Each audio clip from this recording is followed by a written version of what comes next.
नमस्कार। आज हम बात करने वाले हैं सूडान के गृह युद्ध की। एक ऐसा संघर्ष जिस पर दुनिया की नज़र शायद ही जाती है, लेकिन जिसके नतीजे बहुत ही भयानक हैं। इस संघर्ष की भयावहता का अंदाजा लगाने के लिए सिर्फ एक आंकड़ा ही काफी है। 1.2 करोड़ लोग। ये वो लोग हैं जो अपने ही देश में अपने घरों से बेघर हो चुके हैं। और ये कोई छोटा मोटा आंकड़ा नहीं है। संयुक्त राष्ट्र इसे आज दुनिया का सबसे बड़ा मानवीय संकट बता रहा है। सबसे बड़ा। तो सवाल यही है कि आखिर दुनिया का ये सबसे बड़ा मानवीय संकट सूडान में ही क्यों हो रहा है? क्या वजह है इसके पीछे?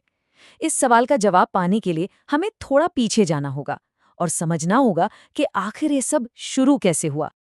देखिए, ये जो लड़ाई है ना, ये अचानक से एक रात में शुरू नहीं हुई। इसके पीछे सालों की राजनीतिक उथल-पुथल है, सत्ता की एक लंबी लड़ाई है और एक ऐसी क्रांति है जो कह सकते हैं अधूरी रह गई। तो चलिए देखते हैं कि कैसे एक उम्मीद से भरी शुरुआत एक भयानक गृह युद्ध में तब्दील हो गई। तो कहानी शुरू होती है साल 2019 से, जब जबरदस्त विरोध प्रदर्शनों के बाद सेना ने लंबे समय से राष्ट्रपति रहे उमर अल बशीर को हटा दिया। फिर आया 2021। दो जनरल बुरहान और दगालो, जो उस वक्त तक साथ थे, उन्होंने मिलकर नागरिक सरकार को ही गिरा दिया, तख्ता पलट कर दिया। लेकिन ये दोस्ती ज्यादा दिन नहीं चली। अप्रैल 2023 आते आते इन्हीं दोनों के बीच सत्ता की लड़ाई एक भयानक गृह युद्ध में बदल गई। और इसका एक अहम मोड़ आया अक्टूबर 2025 में, जब आरएसएफ ने दारफुर के एक बहुत ही जरूरी शहर अल फाशिर पर कब्जा कर लिया। तो आखिर वो कौन सी बात थी जिसने आग लगा दी? वजह थी एक प्लान ये था कि जो पैरामिलिट्री फोर्स आरएसएफ है, जिसमें करीब 1 लाख सैनिक हैं, उसे देश की रेगुलर आर्मी में मिला दिया जाए। प्लान तो ठीक था, पर असली सवाल ये था कि इस नई बड़ी सेना का बॉस कौन बनेगा।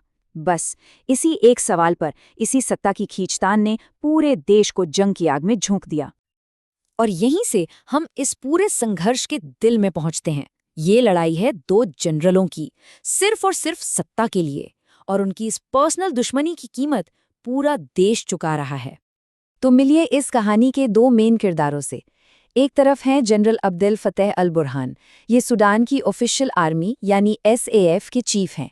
कहते हैं कि इन्हें मिस्र का सपोर्ट है और देश के नॉर्थ और ईस्ट के इलाकों पर इनका कंट्रोल है। और दूसरी तरफ हैं जनरल मोहम्मद हमदान दगालो, जिन्हें लोग हिमैती के नाम से ज्यादा जानते हैं। ये लीडर है रैपिड सपोर्ट फोर्सेस यानी आरएसएफ के। और इस आरएसएफ की जड़ें जुड़ी हैं जंजावीद मिलिशिया से, जो दारफुर में हुए भयानक अत्याचारों के लिए बदनाम रही है। हिमैती का कंट्रोल दारफुर और देश की सोने की खदानों पर है। अब बात करते हैं इस लड़ाई के सबसे दर्दनाक हिस्से की, दारफुर। दारफुर में जो हो रहा है वो दिल दहला देने वाला है। ये इलाका एक बार फिर से भयानक क्रूरता का केंद्र बन गया है और यहाँ मानवता के खिलाफ सबसे संगीन अपराधों के आरोप लग रहे हैं। लेकिन आगे बढ़ने से पहले ये समझना जरूरी है कि जब हम नरसंहार या जेनोसाइड शब्द का इस्तेमाल करते हैं तो इसका असली मतलब क्या होता है। देखिए, कानून की नज़र में इसका मतलब है जब किसी खास राष्ट्रीय, जातीय, नस्लीय या धार्मिक ग्रुप को पूरी तरह से या उसके एक हिस्से को खत्म करने के इरादे से कोई काम किया जाए। ये किसी पर भी लगने वाला सबसे गंभीर आरोप है। तो देखिए, मार्च 2024 में ह्यूमन राइट्स वॉच ने एक रिपोर्ट जारी की। उसमें कहा गया कि जिस बड़े पैमाने पर हत्याएं हो रही हैं, उससे इस संभावना को बल मिलता है कि आरएसएफ और उसके साथी मसालित लोगों को खत्म करना चाहते हैं। यहाँ संभावना शब्द पर ध्यान देना बहुत जरूरी है। ये दिखा रहा है कि ये एक शुरुआती जांच थी, कोई पक्का फैसला नहीं। लेकिन फिर आया जनवरी 2025 और अमेरिका ने एक बहुत बड़ा और साफ स्टैंड लिया। अमेरिकी विदेश मंत्री ने सीधे कहा, मैं इस नतीजे पर पहुंचा हूं कि आरएसएफ और उससे जुड़ी मिलिशिया ने सूडान में नरसंहार किया है। अब यहाँ संभावना की कोई बात नहीं थी, ये एक सीधा और बहुत बड़ा ऐलान था। दूसरी तरफ आरएसएफ इन सारे आरोपों को सिरे से खारिज करती है।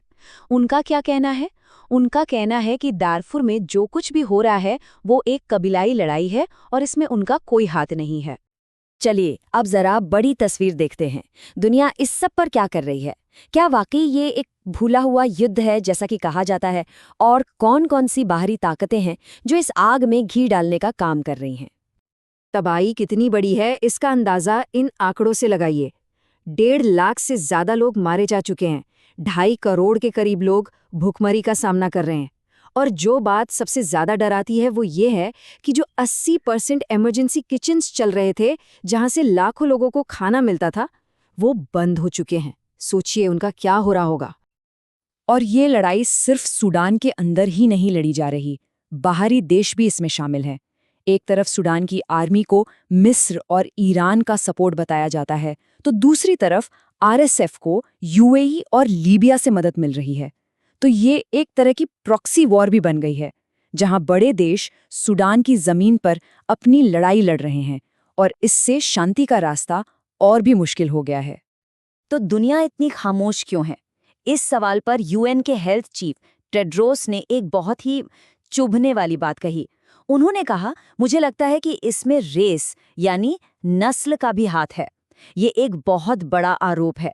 इसका मतलब यह है कि शायद दुनिया इसलिए ध्यान नहीं दे रही क्योंकि यहाँ मरने वाले और परेशान होने वाले लोगों की त्वचा का रंग अलग है।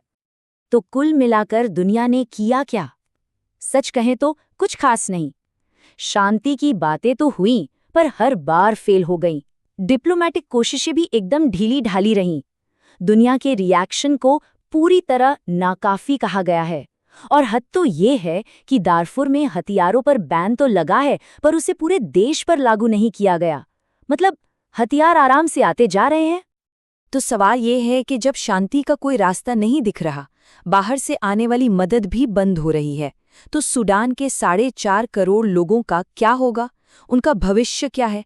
ये एक ऐसा सवाल है जिसका जवाब फिलहाल किसी के पास नहीं है, और ये सवाल हम सबकी इंसानियत पर एक बहुत बड़ा बोझ है।